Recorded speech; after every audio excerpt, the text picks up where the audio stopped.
Para falar a verdade, eu acho que os cristãos de hoje, aliás, a Bíblia mostrou, né, que é que a gente fica realmente, como o apóstolo Paulo escreveu, né, a gente nós não nos conformamos com este século, com o estilo de vida, e eu não falo nem de perfeição, né, porque ninguém é perfeito, mas existe uma grande diferença entre fraqueza espiritual, que Jesus fala em Apocalipse 3:8.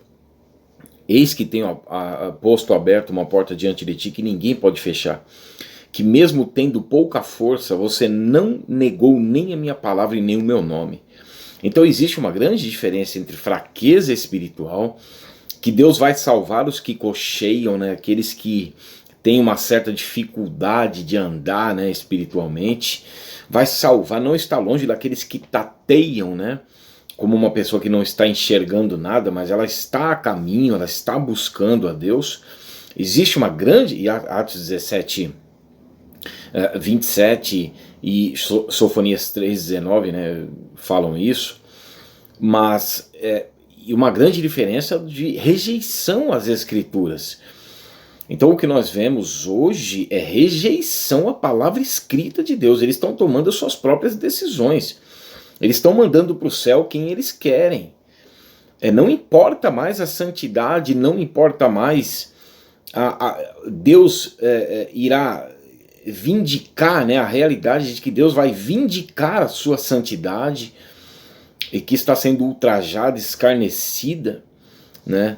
Eles estão confundindo amar as pessoas com anular as escrituras, né? O que está acontecendo é a anulação das escrituras na mente das pessoas, é claro, e como eles fomentam isso no meio em que vivem, né? Porque em João 10:35 Jesus disse que a escritura não pode ser anulada. Nós estamos vendo profecia em cima de profecia se cumprir, próximos aí à beira de um período de tribulação de 7 anos, e isso aí não adianta crente que se afastou, que abandonou as escrituras. Jesus mostrou que a coisa mais importante é a palavra. Lucas 10:38-42, Salmo 138, versículo 2, ele colocou a sua palavra acima de todas as coisas, vai julgar o mundo por sua palavra, pelo evangelho, Romanos 2:16, e vai ser posta como parâmetro de julgamento frente à pessoa que a desprezou, João 12:48. Eu não julgo, não vim para julgar o mundo, nem para condenar, mas as palavras que eu tenho dito serão postas como parâmetro de julgamento, né, para aqueles que a estão rejeitando. E ninguém rejeita de lábio, não, de boca todo mundo crê em Deus, fala de Jesus, mas escarnecem de Deus por suas obras, né? Tito 1:16, no tocante a Deus, professam conhecê-lo, mas o negam por suas obras, por isso são abomináveis e reprovados, né, com relação a andar nas obras que Deus preparou. Chegará o tempo em que Deus vai enviar fome e sede sobre a face da terra, e é o período que nós estamos vivendo. Eu estou falando da sua palavra, Amós 8:11. Eis que vem dias, diz o Senhor, que é o que está acontecendo, porque as pessoas desprezaram o conhecimento de Deus nos estudos bíblicos, nas EBDs. Acabou, Satanás ele conseguiu no meio de muitos tirar a instrução bíblica das igrejas. Eu estou falando das igrejas. Com isso, as pessoas estão crendo em tudo que... e aí elas têm a mídia agora como suas tutoras, né? Os seus tutores agora são os youtubers, né? São pessoas da mídia, pessoas... E aí 1 Coríntios 15:33 se cumpre. As más conversações corrompem os bons costumes. Provérbios 28:18, em não havendo pregação, o povo se corrompe. O que está acontecendo é isso. Tiraram das igrejas pastores que estão pregando seriamente as escrituras, contextualizada de forma exaustiva, estão sendo tirados, colocados à margem, né, esquecidos. Quantas vezes eu ouvi isso, né? Não precisa dar estudo bíblico, não, seja uma pregação mais light, mais leve. O resultado é esse daí. Graças a Deus comigo isso não aconteceu. Então esse dia chegou. Jeremias 2:25 diz assim: guarda que o teu pé ande descalço. Lembra dos componentes da armadura de Deus? Calçados os pés, perdão, com a preparação do evangelho da paz. Lembra disso? que é o que essa paz é justificados, pois mediante a fé nós temos paz com Deus. Essa paz que se fala é com Deus. Veja, o pregador ele tem que estar preocupado aqui, ó, é na vertical. Horizontal é secundário, vertical. Paulo disse para Timóteo: toma cuidado com você e com a doutrina que você está estabelecendo. Continua nesses deveres, porque fazendo assim você vai salvar tanto a você como aqueles que estão te ouvindo. Então o primeiro é aqui, ó, vertical, eu e a doutrina, é com o Senhor Deus. Mateus 24, 45, 46, o Senhor vai pedir conta da pregação, não é do tanto de gente que eles conseguiram juntar, não, porque eles estão juntando pessoas que estão sendo atraídas por uma pregação que acaricia os seus egos. Se nós tirarmos Deus como aquele que é objeto de culto, de adoração, que é o latreia do culto, serviço de adoração a Deus, e o prosquineu adoração, que é como um cão lambendo a mão do dono, nós temos que estar em submissão ao Deus da Bíblia, acabou.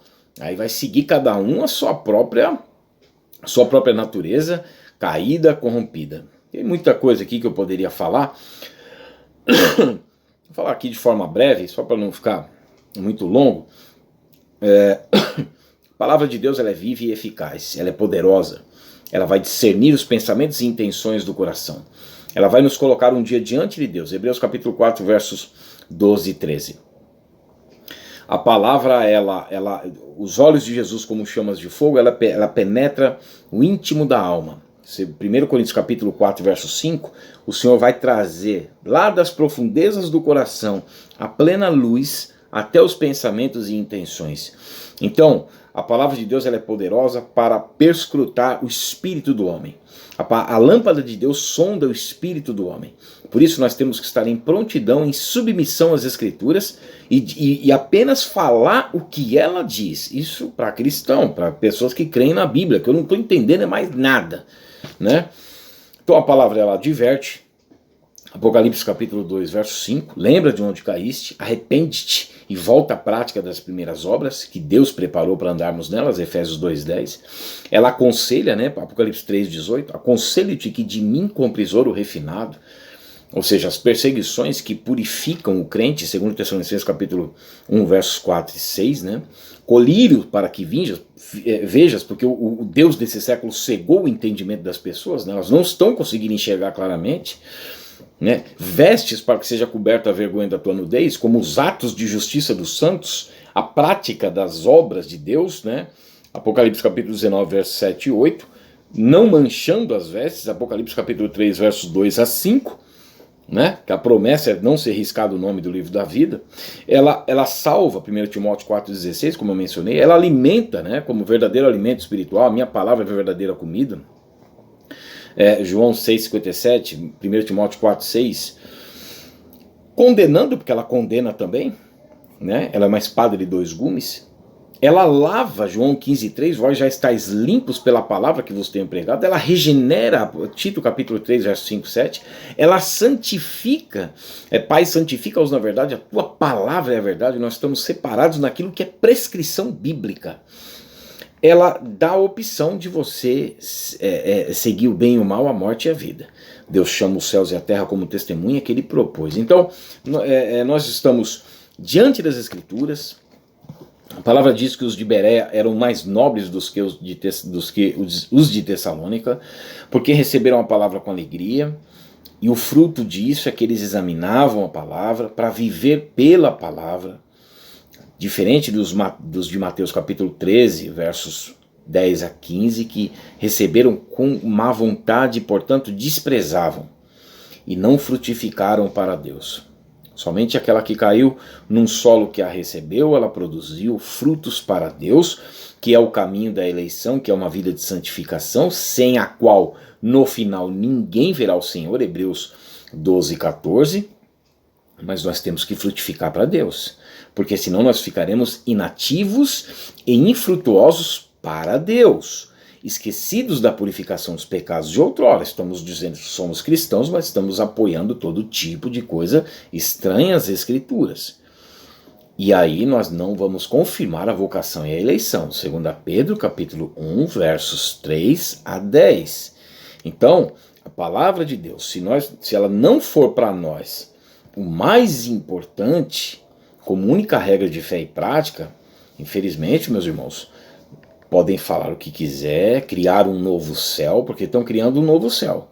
Uma madre conhecida aí no passado disse: importa que possamos crer em Deus conforme o concebemos em nossa imaginação. Peraí, Jesus diz em João 7,38, aquele que crê em mim, como diz as Escrituras, do seu interior fluirão rios de água viva.